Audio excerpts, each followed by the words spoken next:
नमो भगवते वासुदेवाय।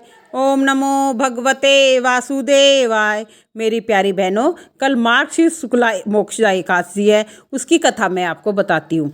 परंतु कल दशमी की एकादशी है और शनिवार को द्वादशी में, एकादशी में द्वादशी इकट्ठी है, तो हमें शनिवार की एकादशी करनी है, क्योंकि गृहस्थ लोगों को यही एकादशी उत्तम फल देती है। युधिष्ठिर बोले, हे देव, मुझे बड़ा संदेह है, इस कारण संसार के हित के लिए आपसे पूछता हूँ, मार्गशीर्ष शुक्ल पक्ष की एकादशी का क्या नाम है, उसकी क्या विधि है, उसकी विधि मुझे कहिए। श्री कृष्ण बोले, हे राजन, तुम्हारा प्रश्न बहुत सुंदर है। मार्गशीर्ष कृष्ण पक्ष की जो उत्पन्ना नामक की एकादशी है, वह मुर दैत्य को मारने के लिए मेरे शरीर से उत्पन्न हुई थी, इसलिए मुझको अति प्रिय है। हे राजन, मैं तुम्हारे सामने चर अचर तीनों लोकों के हित के लिए उस एकादशी का वर्णन करूंगा। इसका नाम मोक्षदा है। यह सब पापों को हरने वाली है, जैसे नाम से ही पता चल रहा है। मेरी प्यारी बहनों, इसमें दामोदर भगवान की अच्छी तरह से पूजा करे, तुलसी की मंजीरी, धूप, दीप अच्छी तरह से भगवान की आराधना करे। हे राजेंद्र, मैं पुराण की कथा कहता हूँ, उसको सुनो। जिसके माता पिता पुत्र अधोगति में हो, वे इस कथा के पुण्य के प्रभाव से निसंदेह स्वर्ग को चले जाते हैं। हे राजन, वैष्णवों में से सुशोभित चंपक नामक सुंदर नगर में प्रजा की तरह प्रजा को पुत्र की तरह रक्षा करने वाला बेखानस नामक राजा था। एक दिन राजा ने सपने में अधोगति को प्राप्त हुए अपने पिता को देखा। यह देखकर उसे आश्चर्य हुआ। उसने ब्राह्मणों को सपने की बात बताई।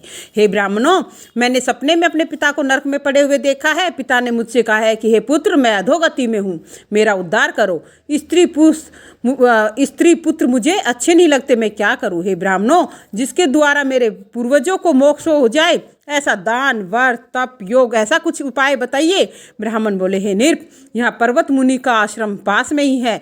वह भूत भविष्य वर्तमान सबको जानते हैं, उनके पास आप जाइए।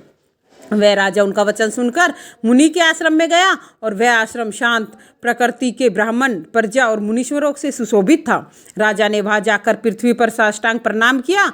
मुनि ने राज्य के 7 अंगों की कुशल पूछी और कहा कि तुम्हारा राज्य निष्कंटक तो है। राजा बोला, हे विप्र, आपकी कृपा से सब कुशल होने पर भी कुछ विघ्न उपस्थित हो गया है। हे ब्राह्मण, मुझे कुछ संदेह है, उसको आप दूर करिए। पर्वत मुनि राजा के यह वचन सुनकर नेत्र बंद करके भूत भविष्य को सोचने लगे। फिर राजा से बोले, हे राजेंद्र, आपके पिता के पाप को मैंने समझ लिया है। तुम्हारे पिता ने काम के वशीभूत होकर स्त्री को रति दी और दूसरी स्त्री के आग्रह करने पर भी ऋतुदान नहीं दिया। इस कर्म से वह नरक में पड़ा है। राजा बोला, हे मुनि, किस व्रत और दान से उस नरक से मेरे पिता का उद्धार होगा, वह उपाय मुझे कहिए। मुनि बोले, मार्गशीर्ष शुक्ल पक्ष में मोक्षदा नाम की एकादशी है। तुम सब लोग उसका व्रत करके उसका पुण्य अपने पिता को दे दो। मुनि के इस वचन को सुनकर राजा अपने घर आया, और जब अगहन सुदी एकादशी आई, तब स्त्री, पुत्र और रविवास समेत विधि पूर्वक व्रत करके उसका पुण्य राजा को दे दिया।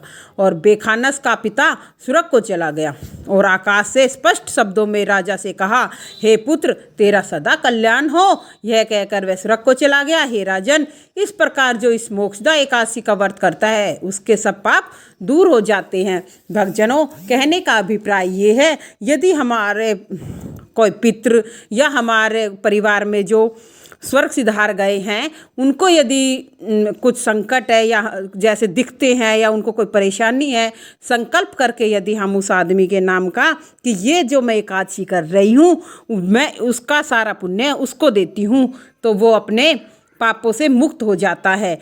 पुराणों में यही लिखा हुआ है।